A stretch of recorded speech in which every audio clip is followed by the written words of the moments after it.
Welcome to Ashoka online academy. Records of rights act 2024 record of rights act 2024కి సంబంధించి 2025 April 14 Ambedkar జయంతి రోజు నాడు భూభారతి ప్రక్రియను అమల్లోకి తీసుకురావడం జరిగింది. అంటే కొత్తగా వచ్చిన రెవెన్యూ చట్టము రికార్డ్ ఆఫ్ రైట్స్కి సంబంధించి గైడ్లైన్స్ అన్నీ కూడా భూభారతిలో భాగంగా మనకి అమలు ప్రక్రియ ఏప్రిల్ 14 అంబేద్కర్ జయంతి రోజు నాడు కొత్తగా ఏర్పడిన కాంగ్రెస్ ప్రభుత్వము గైడ్లైన్స్ రిలీజ్ చేయడం జరిగింది. మరి ఈ కొత్తగా తీసుకొచ్చిన భూభారతి చట్టంలో ఏమున్నాయి, ఈ భూభారతిలో ఉన్న అంశాలు ఏమేమి ఉన్నాయి అనేవి మనకి ప్రత్యేకంగా జీపీఓ నోటిఫికేషన్ వస్తేనే క్వశ్చన్స్ వస్తాయి అన్నట్టు కాదు. గ్రూప్ 2లో గ్రూప్ 3లో ఎనీ కాంపిటేటివ్ ఎగ్జామ్లో మనకి ఎకానమీలో తెలంగాణ ఎకానమీలో భూ సంస్కరణలు అనే ఒక టాపిక్ ఉంది.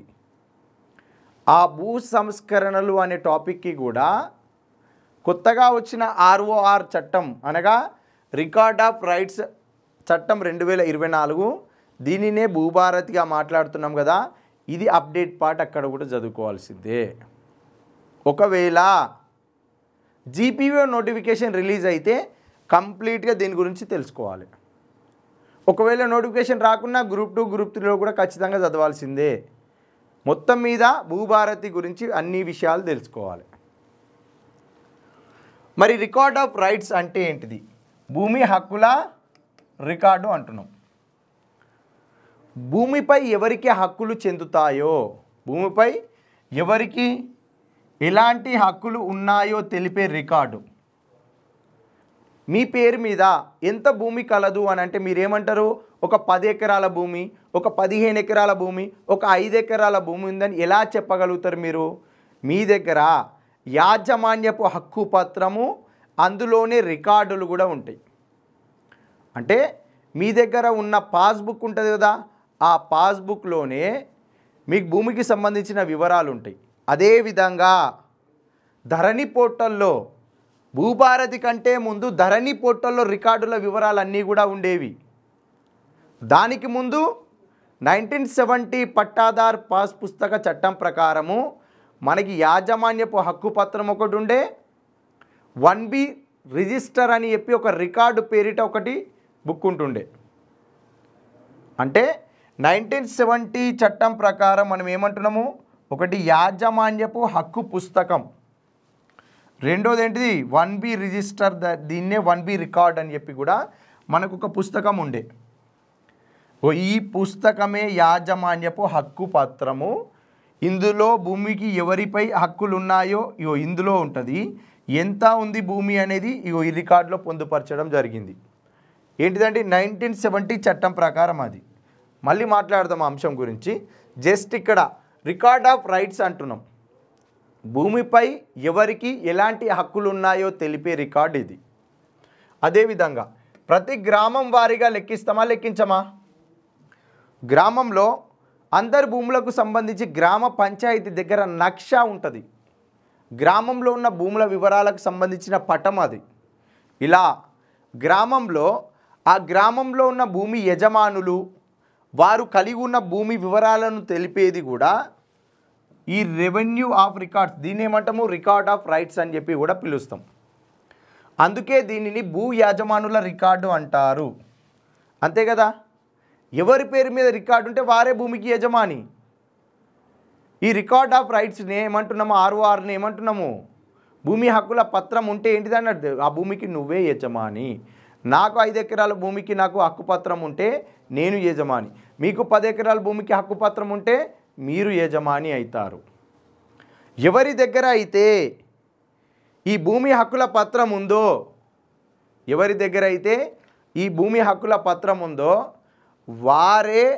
వారి పేరిట ఆ భూమి పాస్బుక్ రావడం జరుగుతుంది. ఏమంటున్నా?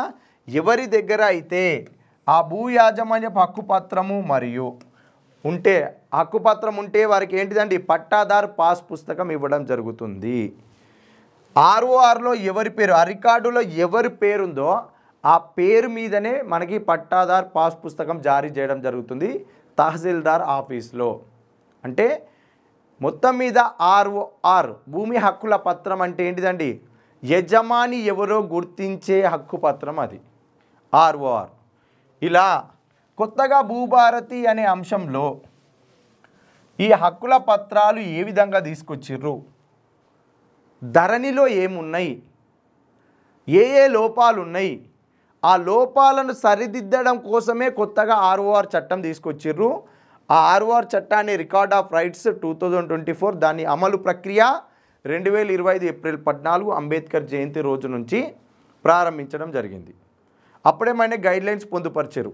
భూభారతి ఆర్ఓఆర్ చట్టం, అందులో ఉన్న ప్రధాన అంశాలు, ధరణిలో ఏమున్నాయి, భూభారతిలో ఏమున్నాయి, ధరణిలో ఏ లోపాలు ఉన్నాయి, భూభారతిలో వాటిని సరిదిద్దడం కోసం తీసుకొచ్చిన చర్యలు ఏంటివి, అదే మనం నేర్చుకోవాల్సింది.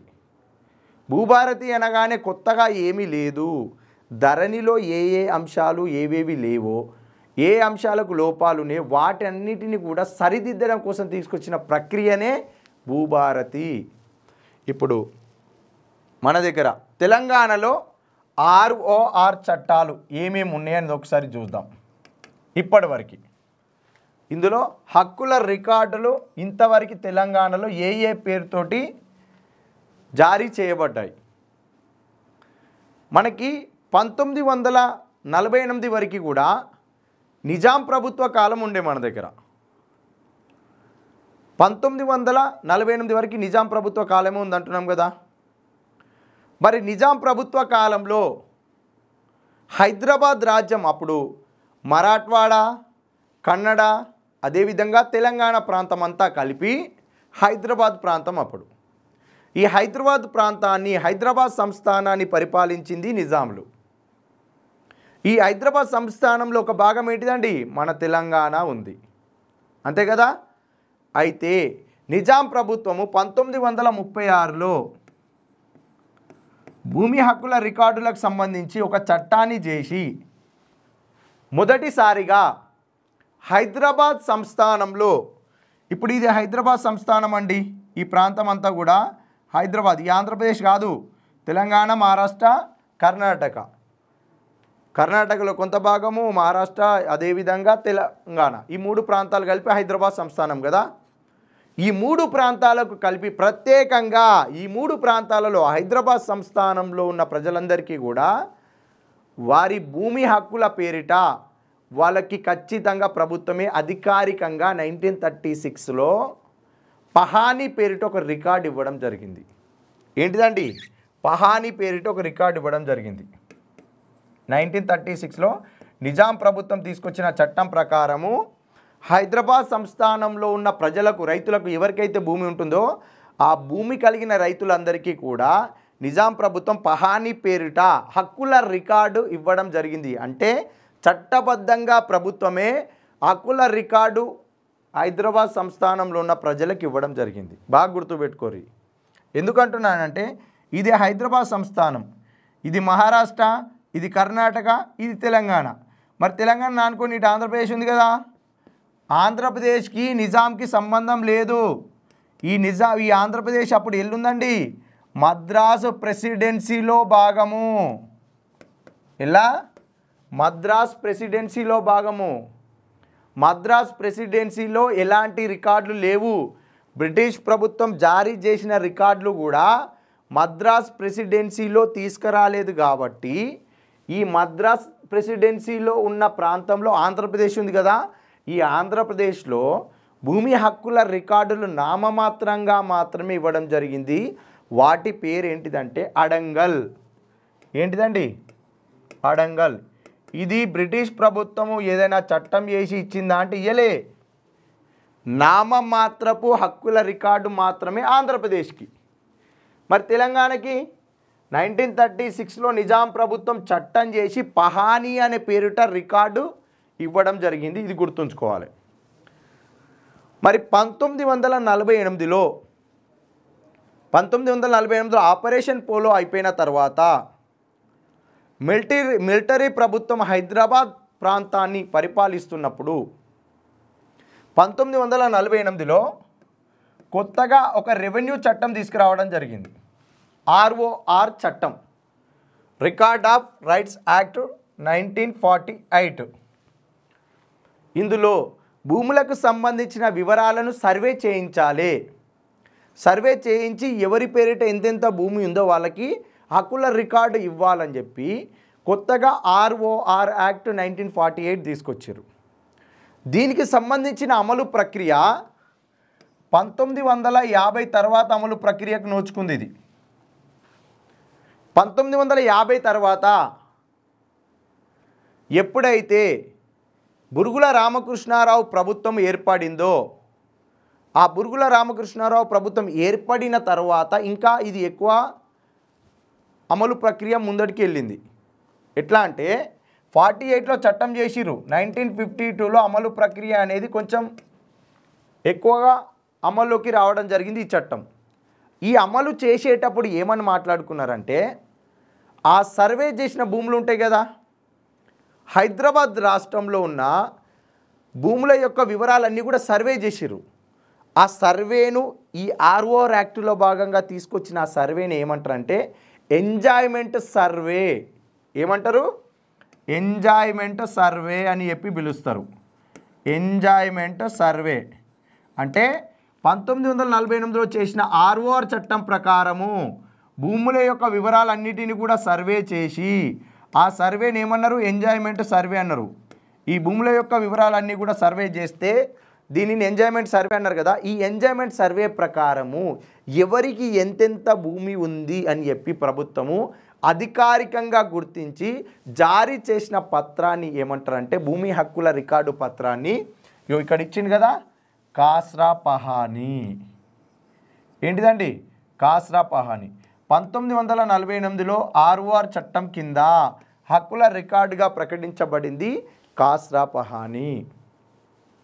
1948లో చట్టం చేసినావు, దాని అమలు ప్రక్రియ బూరుగుల రామకృష్ణారావు ప్రభుత్వం వచ్చినాక కూడా ఎక్కువగా అమల్లోకి రావడము, ప్రతి భూమిని సర్వే చేయడము, ఆ సర్వే అంతటి ఎంజాయ్మెంట్ సర్వే అని, ఆ ఎంజాయ్మెంట్ సర్వే ప్రకారం గుర్తించిన రైతు యొక్క భూమి యాజమాన్యపు హక్కు పత్రము ప్రభుత్వం అధికారికంగా జారీ చేసిన పత్రము కాస్రా పహానీ.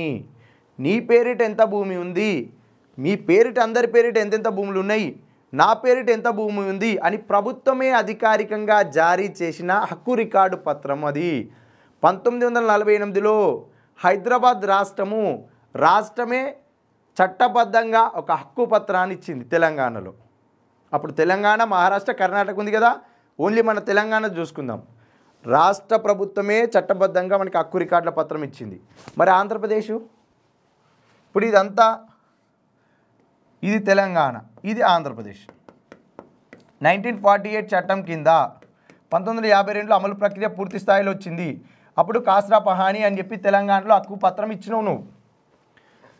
మరి ఇక్కడ అడంగల్ అంటున్నాం, ఆంధ్రప్రదేశ్లో అడంగల్ అని చెప్పి మాట్లాడుతున్నాం కదా.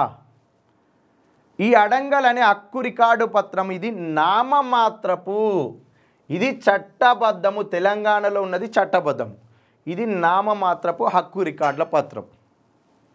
అయితే మరి 1B రిజిస్టర్ అనే పదం ఎందుకు వచ్చింది? 1B రిజిస్టర్, 1B రికార్డ్ అనే పదం ఎందుకు వచ్చింది అని అంటే, ఇప్పుడు తెలంగాణలో 1948 చట్టం ప్రకారం కాస్రా పహానీ వచ్చింది కదా.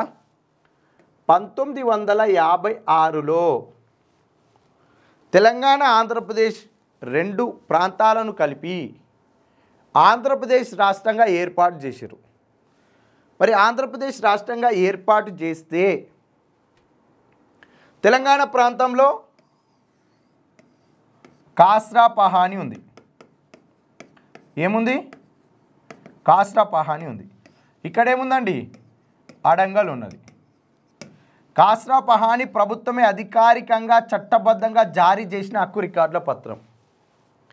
అడంగల్ అనే రికార్డు బ్రిటిష్ వారు ఆంధ్ర ప్రాంతంలో ఉన్న రైతులందరికీ తాత్కాలికంగా ఒక నామమాత్రపు హక్కు రికార్డుల పత్రం ఇచ్చారు, అది అడంగల్.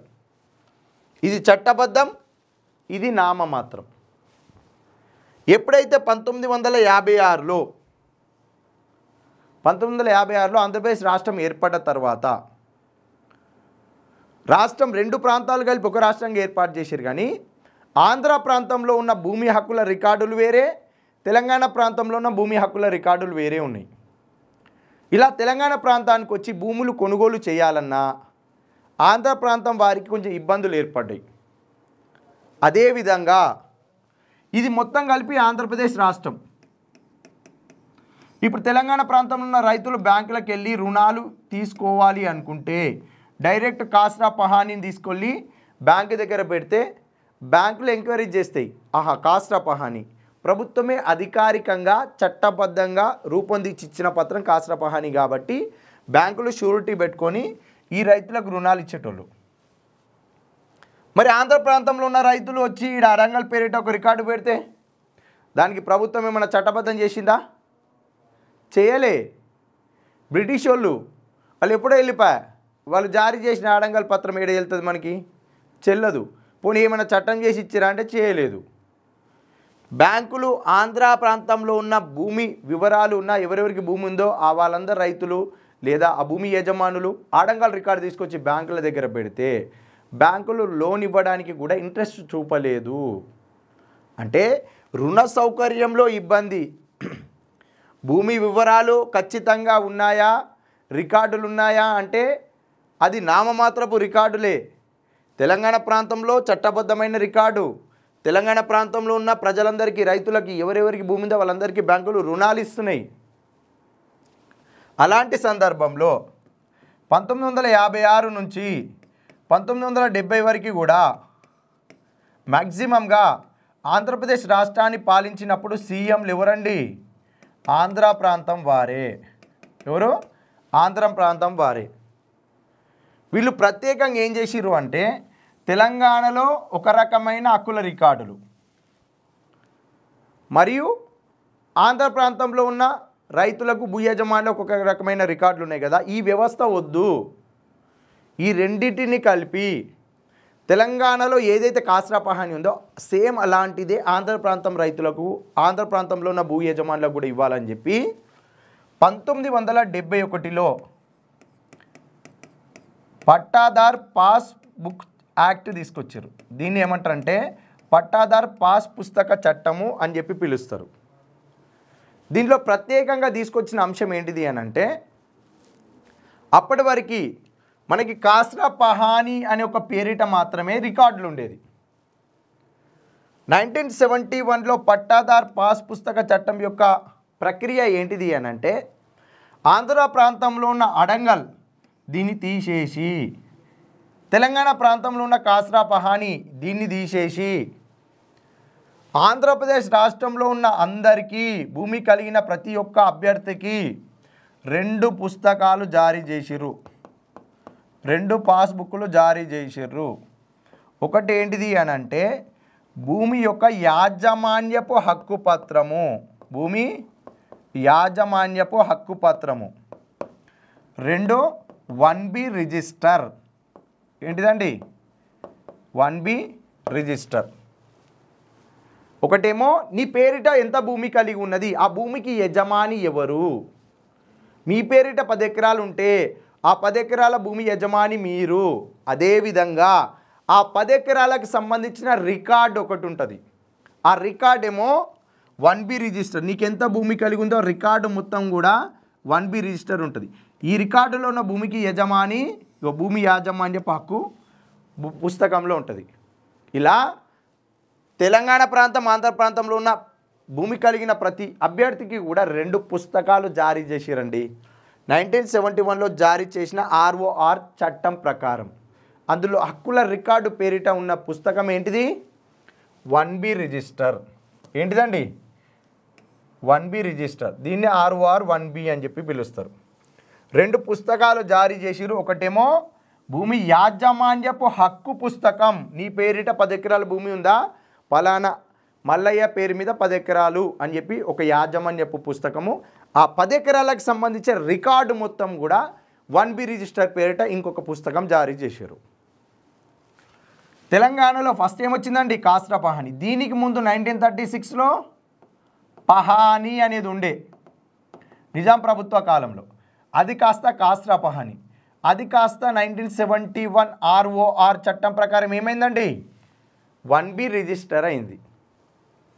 మరి ఇప్పుడు ఏముంది, ధరణిని క్యాన్సల్ చేసి భూభారతికి వచ్చినాం. 1971లో 1B రిజిస్టర్ ROR 1B అన్నమా. ఈ 1971లో తీసుకొచ్చిన ఈ ROR యాక్ట్కు ధరణి ఎందుకు మార్పు తీసుకొచ్చారు? మరి 1971 ROR యాక్ట్ ప్రకారమే 2020 వరకు కూడా తెలంగాణ ఆంధ్రప్రదేశ్ ప్రాంతంలో, ఇక మనకి 2014 తర్వాత తెలంగాణ ఏర్పడ్డది కాబట్టి తెలంగాణ గురించి మాట్లాడదాం.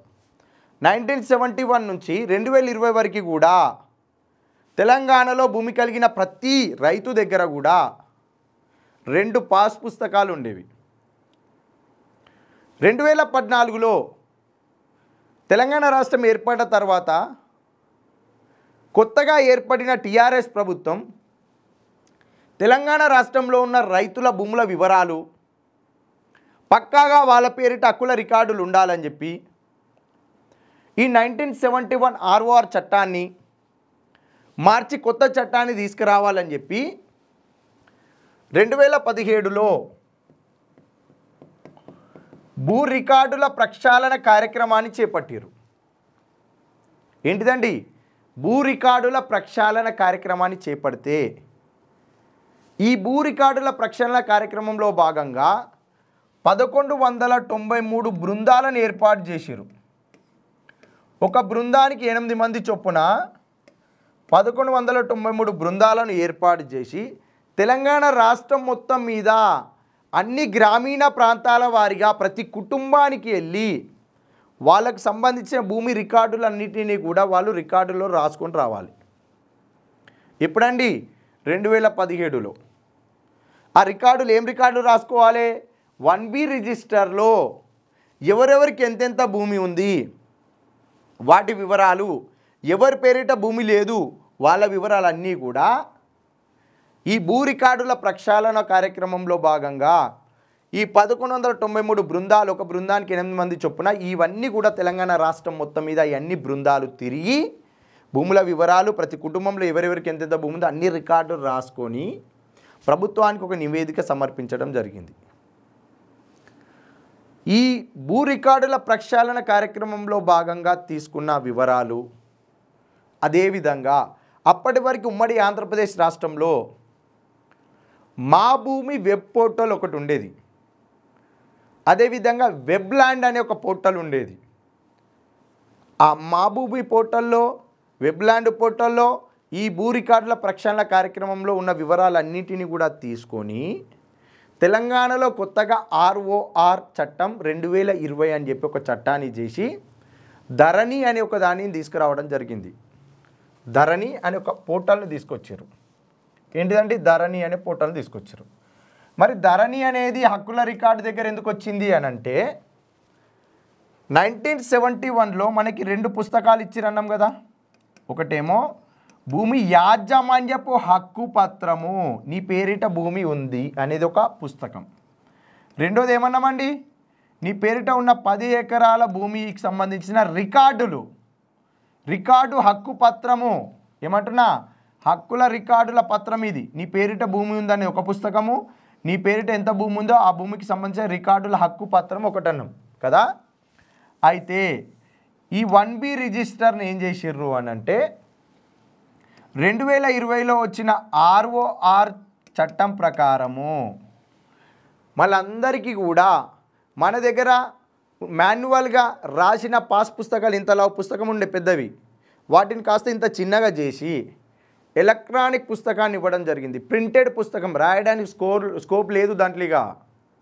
ప్రభుత్వమే కొత్త ROR చట్టం 2020 ప్రకారం అందరికీ కూడా కొత్తగా పాస్ పుస్తకాలు ఇచ్చింది కదా, భూమి యాజమాన్యపు హక్కు పుస్తకం ఇవ్వడం జరిగింది కదా.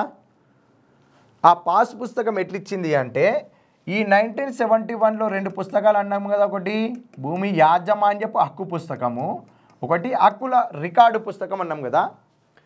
ఈ యాజమాన్యపు హక్కు పుస్తకాన్ని ప్రస్తుతం 2020 ROR యాక్ట్ ప్రకారము ఎలక్ట్రానిక్ అంటే మనం రాయడానికి అవసరం లేదు, డిజిటల్ ప్రింటెడ్ తోటి మనకు ఒక పుస్తకం ఇచ్చారు కదా. ఈ పుస్తకాన్ని కాస్త ఏం చేసిరు ఇక్కడ మాన్యువల్గా రాసిరు. ఇక్కడ విఆర్ఓలు ఎంఆర్ఓలు రాయడానికి స్కోప్ ఉండేది అప్పుడు పెన్నులతోటి. ఇక్కడ ఇప్పుడు కొత్తగా వచ్చిన పాస్ పుస్తకంలో ప్రింటెడ్ అవి రాయడానికి స్కోప్ లేదు. ఈ పుస్తకాన్ని కాస్త ఎలక్ట్రానిక్ పద్ధతిలో తీసుకొచ్చారు. మరి ఇంకోటి ఏముండే అండి, 1B రిజిస్టర్ ఉండే కదా. 1B రిజిస్టర్ ఏంటిది, అది రికార్డుల హక్కు పుస్తకము. ఈ 1B రిజిస్టర్ని ఏం చేశారంటే ఇగో ధరణికి తీసుకొచ్చారు. అంటే 1971 చట్టం ప్రకారము ఒక రైతు దగ్గర 2 పుస్తకాలు ఉండేది. ఒకటి రికార్డుల పుస్తకము, తను ఎప్పుడు భూమి కొన్నాడు, మళ్ళీ ఎవరికి అమ్మిండు, మళ్ళీ ఎవరికి వచ్చింది, మళ్ళీ ఎవరు కొన్నారు, ఇట్లా గతంలో ఉన్న రికార్డులన్నీ కూడా పుస్తకంలో ఉండేది. ఒకటి యాజమాన్యపు హక్కు పుస్తకం, నీ పేరిట ఉన్న భూమి యాజమాన్యపు హక్కు పుస్తకం ఒకటి ఉండే. ఈ పుస్తకం ఇచ్చినావు, ఈ రికార్డుల పుస్తకాన్ని ఏం చేసినావు, ఇవన్నీ తీసుకుపోయి గ్రామ పంచాయతీలో పెట్టి ఆ గ్రామ పంచాయతీలో 12,769 గ్రామ పంచాయతీలు అన్నిటి డాక్యుమెంట్స్ తీసుకొచ్చి ఎన్నో తగలబెట్టిరో మరి ఏం చేసిరో తెలియదు. ఆ పాస్ పుస్తకాలు అనేది మాయమైనాయి. ఇగో ఈ తీసేసిరిగా 1B రిజిస్టర్ను డైరెక్ట్ ఆన్లైన్లో ఆ వివరాలు పొందుపరుస్తున్నాం అన్నారు. ధరణి పోర్టలు ఏ రైతుకు తెలుసు, ఎక్కడి పోయి చూసుకుంటాడు ఆయన రికార్డులు. పంచాయతీలు అయినప్పుడు భూమి వివరాలు తీసుకొస్తే రికార్డులు మొత్తం తీసుకురావాలంటారు. ఆ రికార్డులు మొత్తం ఏడ తీసుకురావాలి, ఇగో ధరణికి పోవాలి. ఎక్కడ పోవాలి, ధరణికి పోవాలి. అంటే 2020 ROR చట్టం ప్రకారం ఒకే ఒక్క పాస్ పుస్తకం జారీ చేసిరు.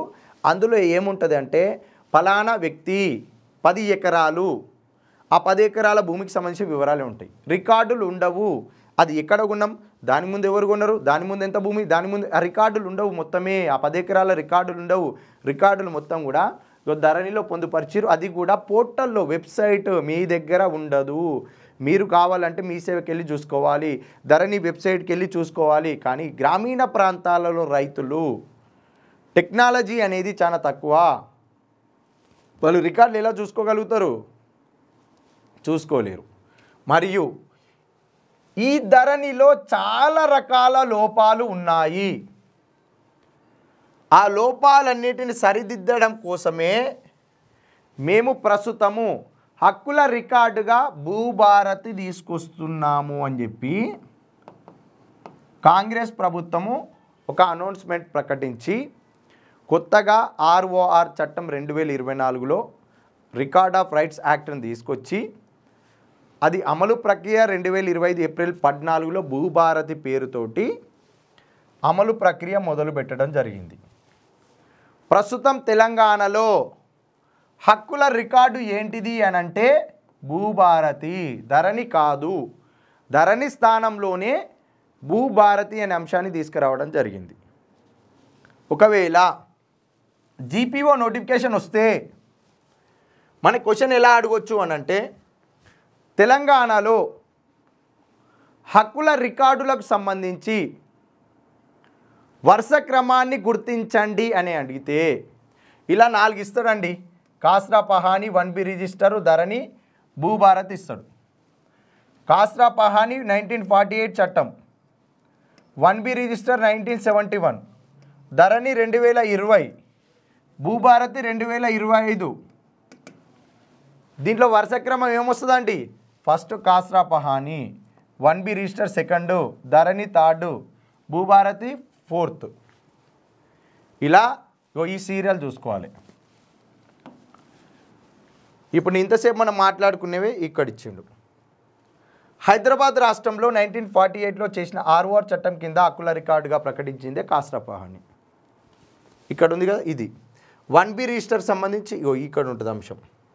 ధరణికి సంబంధించి ఇక్కడ 1B రిజిస్టర్నే 2017లో నిర్వహించిన భూ రికార్డుల ప్రక్షాళన కార్యక్రమం ద్వారా సవరించి ధరణిలో పొందుపరిచారు. 2020లో చేసిన ROR చట్టం కింద ధరణినే హక్కుల రికార్డుగా ప్రకటించడం జరిగింది. ఈ ధరణిలో చాలా రకాల లోపాలు ఉన్నాయి.